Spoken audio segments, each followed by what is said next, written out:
Kōkiri is an urban marae treasured locally for its generous and welcoming support.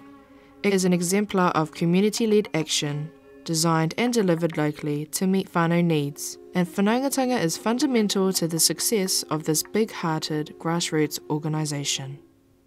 It started its life back in the late 50s, early 60s. It was called Shed 22.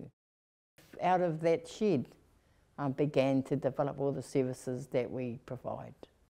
We've got kohanga reo, we've got training programs, we've got education programs, health and social services, and we're also teaching whānau to grow their own kai.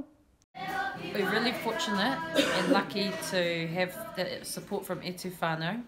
They're really outcomes focused and strengths based, and they're all about, te mana kaha o te whānau, and we too are like that. Whatever the whānau need at the time is what Kōkiri provides.